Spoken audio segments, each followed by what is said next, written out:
Imagine locking your doors at night, thinking you're safe, only to hear the house itself take its first deep breath. For the Miller family, moving into the old Blackwood Manor was supposed to be a dream come true. A sprawling Victorian house on a quiet, tree-lined street. It had everything they wanted: character, space, and a price that seemed almost too good to be true. Sarah and Tom Miller, along with their 2 children, Leo and Mia, settled in, painting walls, arranging furniture, and filling the old house with laughter. The neighbors were friendly, if a bit reserved, often casting long, lingering glances at the house as they passed by. One elderly woman, Mrs. Gable from across the street, simply said, "That house has a history," with a tone that hinted at more than just past owners. The strangeness began subtly. It started with a sound, a faint, rhythmic whooshing that Tom dismissed as the old pipes or the wind whistling through the eaves.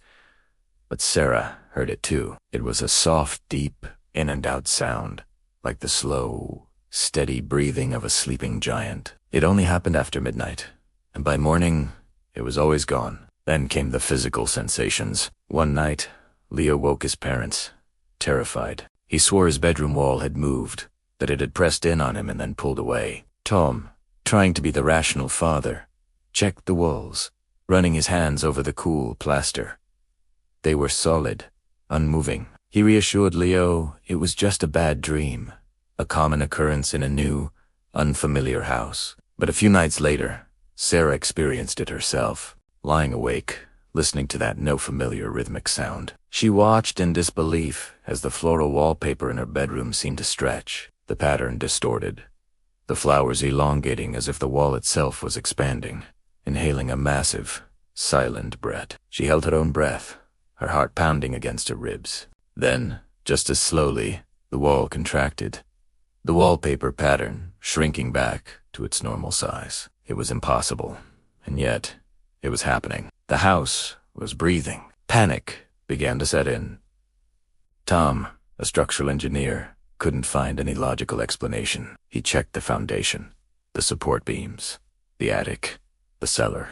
The house was old, but structurally sound. There were no geological tremors, no underground water sources, nothing that could explain the phenomenon. Desperate for answers, Sarah turned to the town's local history archives, buried in dusty old newspapers and forgotten town records. She found it. The legend of Blackwood Manor. The house wasn't just built on land, it was built around something.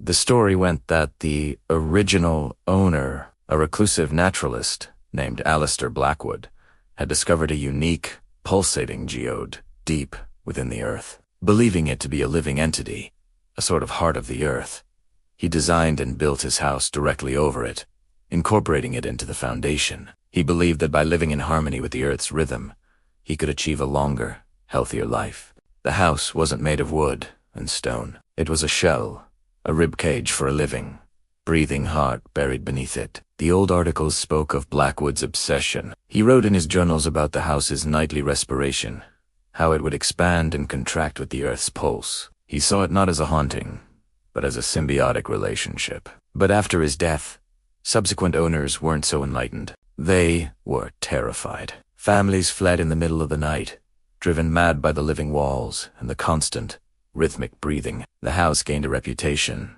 becoming a local ghost story told to frightened children. Armed with this new, terrifying knowledge, the Millers had a choice to make. They were living inside a creature.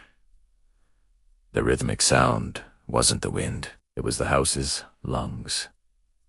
The moving walls weren't a hallucination. They were the expansion and contraction of a living ribcage. Every night after midnight, the house would wake up and breathe, tethered to the ancient, pulsating life force in the ground below. They weren't just in a house.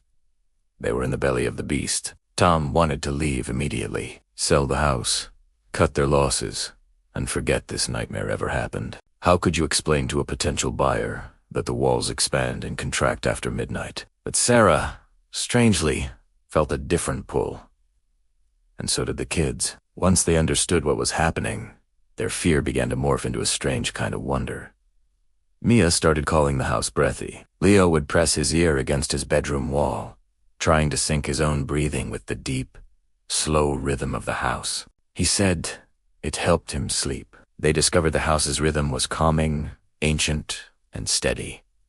It wasn't malevolent, it was just alive. The creaks and groans of the old structure were like the sighs of a sleeping giant. Sarah found that if she meditated during the house's breathing cycle, she felt a profound sense of peace and connection she'd never experienced before. It was as if the house, and the earth beneath it, were sharing their life force with them. The legend of Alistair Blackwood mentioned that he lived to be over 100 years old, healthier and more vital than any of his contemporaries. He claimed the house healed him, sustained him. The Millers started to wonder if there was truth to his claims. They weren't being haunted. They were cohabitating. They decided to stay, to embrace the impossible reality of their new home. They stopped fighting the house's nature and started living in sync with it.